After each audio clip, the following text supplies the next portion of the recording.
اور فرعون مصر کو دیکھنے کے لیے ان کے شوق تھے۔ فرعون کی ڈیڈ باڈی کے پاس پہنچے مصر کے میوزیم میں، تو وہ مسلمانوں کے بچے وہاں فاتحہ پڑھ رہے تھے۔ جس قوم کے بچوں کو یہ پتہ نہ ہو فاتحہ کہاں پڑھی جاتی ہے، اس قوم کا کیا مستقبل ہوگا یارو؟ سوچیے اور 100 بار سوچیے۔ اور ہاں، ادب کے ساتھ اساتذہ سے ہم نے دیکھا ہے کانوینٹ اسکولوں میں جب بچے پرویش کرتے ہیں نا، ایڈمیشن لینے آتے ہیں، تو خوبصورت لڑکیاں ابھی غیر شادی شدہ اچھے کپڑے پہن کر کے سج دھج کر کے چاکلیٹ کی ٹرے لے کے کھڑی رہتی ہیں، ویلکم مائی سن، ویلکم مائی سن، پیار کرتی ہیں بچوں کو گود میں لے کے، انہیں بوسے دیتی ہیں، چاکلیٹ دیتی ہیں، بچہ خوشی خوشی کلاس روم میں انٹر کرتا ہے۔ اور ہمارے یہاں مدرسوں میں یہاں صبح جب سلام کے لیے لائن لگے گی نا، 4-5 لائن لگ گئی بچوں کی، مدرسین بھی کھڑے ہو جاتے ہیں، تو 2 یا 1 مدرس ڈنڈا لے کے ادھر کھڑا گھومتا رہے گا۔ اب کوئی بچہ آیا نا سلام کے شروع ہونے کے بعد میں یا آدھا سلام ہونے کے بعد، اے خبیث ادھر چل، ابھی تیری خیریت لیتا ہوں۔ سلام ہوئی نہیں، اس سے پہلے اس بیچارے کا پیشاب اتر جاتا ہے۔ سلام ہونے کے بعد تیری لے مار، اور دیر میں آؤ۔ او لوگو، رحم کرو ان بچوں پر، یہ کم از کم اپنی گلی ڈنڈا گالی گلوچ گلی کوچا چھوڑ کے اللہ رسول کے گھر میں تو آ رہے ہیں یار، انہیں کچھ سکھاؤ، آپ ان سے پیار سے پیش آؤ۔ آپ یہ بھی کہہ سکتے نا، آئندہ بیٹے اس بات کا دھیان رکھنا، روٹین میں سلام کا ٹائم یہ ہے اور آپ اس سے پہلے آ جایا کریں۔ وارننگ دیں ان کے گارجین کو آپ، لیکن ایسا نہیں ہوتا، اتنا مارتے ہیں۔ آپ ویڈیو سرچ کیجئے نا، ابھی سب کچھ ایک دم اوپن ہے۔ 1.5-2 سال کے بچے کو ایسا پکڑ لیتا ہے مدرس، مارتے مارتے مارتے مارتے پورا جسم لال کر دیتا ہے۔ کیا ہے یار یہ؟ اگر بچے اس مدرسے کو بیت الضرب سمجھ لیں گے تو وہ کبھی نہیں پڑھنے آئیں گے۔ آپ پیار دیجئے نا۔ ہماری مسجدوں میں کیا ہوتا ہے، اگر کوئی بچہ آ کے پہلی صف میں کھڑا ہو گیا اور پیچھے سے کوئی بڑے حضرت تشریف لائے نا، چاہے مولانا ہو یا کوئی بھی ہو عام آدمی، تو اس کا کان پکڑ کے گھسیٹیں گے، اس کو دوسری صف میں کر دیں گے، اور جناب وہ خود کھڑے ہو جائیں گے۔ تمہارے باپ کا گھر ہے یہ اللہ کا گھر ہے، اللہ کا، جس نے جہاں نیت باندھ لی ہے اس کو تم ہٹانے کا کوئی حق نہیں رکھتے ہو۔ پھر دوسرا آیا، دوسری صف پوری ہو گئی نا، اور دوسری رکعت چل رہی ہے عشاء میں، تو دوسرے نے اس دوسری صف سے نکال کے اس کو تیسرے میں کر دیا بچے کو۔ اس طرح سے سارے بچے ڈھکیل کے آخر میں لاسٹ میں کر دیے جاتے ہیں، تو جب سارے بچے اکٹھے ہوتے ہیں تو کبڈی کھیلتے ہیں۔ یہ مسئلہ کہاں سے ہم نے نکال دیا کہ اگر بچے بیچ میں کھڑے ہو گئے تو قطع صف واقع ہو جائے گی؟ پھر ہمارے نبی نے کیوں تعلیم فرمائی، جب بچہ 7 سال کا ہو جائے تو اسے نماز کی تعلیم دی جائے؟ کیوں تعلیم فرمائی؟ کم از کم ہمیں بھی اتنا شعور ہونا چاہیے، اگر بچے ہمارے بغل میں کھڑے ہوئے ہیں، خدا نہ خواستہ کبھی بچے بھاگ گئے تو اتنا زیادہ جگہ تو ہوتی نہیں، تھوڑا اس طرف والا پیر پھیلا لے، تھوڑا ادھر والا پھیلا لے، جگہ ختم ہو گئی۔ لیکن جب وہ آپ کے بیچ میں رہیں گے نا تو وہ سیکھیں گے، اور بھاگ کے سب پیچھے چلے گئے نا تو کچھ نہیں سیکھیں گے۔ ترکی میں جا کے دیکھیے نا، باضابطہ امام صاحب کبھی کبھی جو ہے نا وہ مرغا بن جاتے ہیں، اور عام بچے ان کی پیٹھ پہ سواری کرتے ہیں اور امام صاحب اس کو گھماتے ہیں پوری مسجد میں۔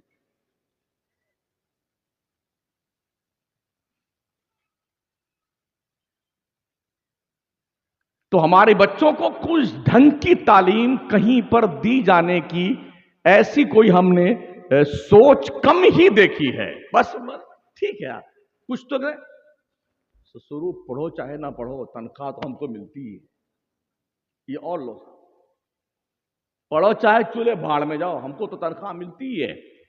کہاں گئے کل کے وہ مدرسین جو بچوں کو اپنا بچہ سمجھ کے انہیں تعلیم دیتے تھے، پیار سے، محبت سے؟ نہیں سنا نا؟ اعلیٰ حضرت سرکار نے حضرت سرکار محدث اعظم ہند کی باضابطہ طور پر ان کا وظیفہ متعین کیا تھا، اپنے جیب خاص سے انہوں پڑھاتے تھے نا، 5 روپے اس زمانے میں ان کا وظیفہ تھا۔ جب حضرت محدث سورتی رحمت اللہ تعالی علیہ کے یہاں سے سرکار اعلیٰ حضرت کی بارگاہ میں حضور محدث اعظم ہند پہنچے تھے نا، تو اعلیٰ حضرت نے ان کا وظیفہ جو متعین کیا تھا اپنی جیب خاص سے۔ یہ سوچ ہماری ختم کیوں ہو گئی؟ پیارے آقا صلی اللہ تعالی علیہ وسلم کے پیارے دیوانوں، اپنے بچوں کے لیے اچھے دوستوں کا سلیکشن کیجئے۔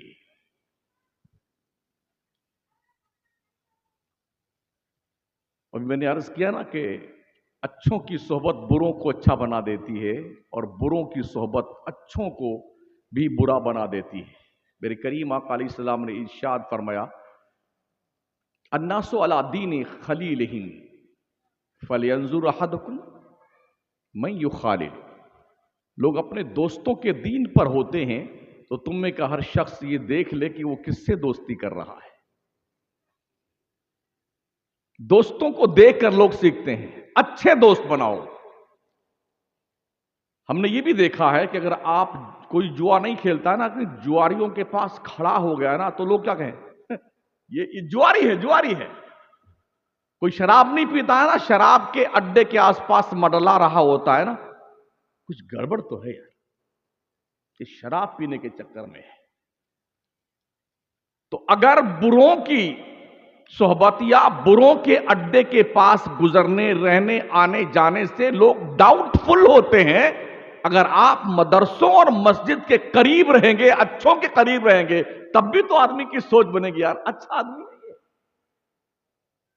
سوچ بدلیے، فکر چینج کیجیے۔ حضرت مولانا روم نے ایک واقعہ لکھا ہے، ایک شیر کا بچہ تھا جو ایک گلریا کو مل گیا، جو بکریاں چراتا تھا۔ بہت ساری بکریاں اس کے پاس تھیں، بھیڑیں تھیں، ان کو چراتا تھا وہ، تو وہ مل گیا بچپن میں۔ تو اس شیر کے بچے کو اسی بکریوں کے ریوڑ میں اس نے ڈال دیا، وہ اسی میں پلتا رہا، جیسے بکریاں میں کرتی تھا ویسے شیر بھی میں کرتا، گھاس پھوس کھانے لگا۔ وہ جب وہ جوان ہو گیا، دودھ پی کر کے، کھا پی کر کے ایک دم مشٹنڈا ہو گیا، تو ایک دن چرواہا اپنی بکریوں کو لے کر کے ندی کے کنارے پانی پلانے گیا۔ اس سائیڈ میں بکریاں پانی پینے کے لیے اپنے سر اقدس کو جھکائے ہوئے تھیں، اسی کے بیچ میں شیر مہودے بھی جلوہ فرما تھے، وہ بھی پی رہے تھے پانی۔ اپوزٹ سائیڈ میں اسی کی برادری کا شیر ببر پانی پی رہا تھا، جنگل کے سائیڈ میں، اس طرح جو ندی کنارہ تھا۔ تو اس جنگل کے شیر نے، جو شیر ببر تھا، اس نے اپنی برادری کا ایک کنڈیڈیٹ بکریوں کے بیچ میں دیکھا، تو اس کو بڑا تعجب ہوا، تو اس نے وہیں سے زور سے آواز لگائی، تو اس نے یوں دیکھا، ارے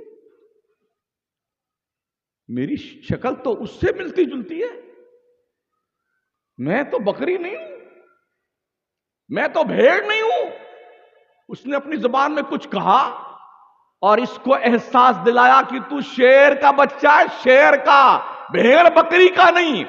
جب احساس اس کا زندہ ہوا، ایک جھپٹے میں ایک کو ادھر دبوچا، ایک کو ادھر دبوچا، 2 بکری کا کام تمام کر دیا۔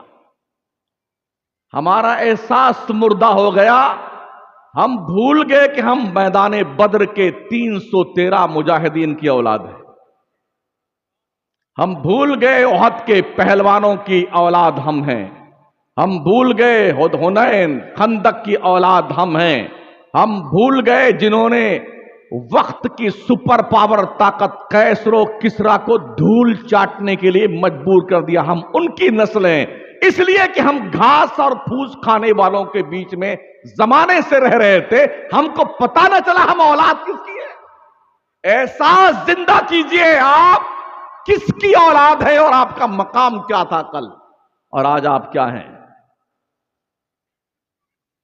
اپنے بچوں کے لیے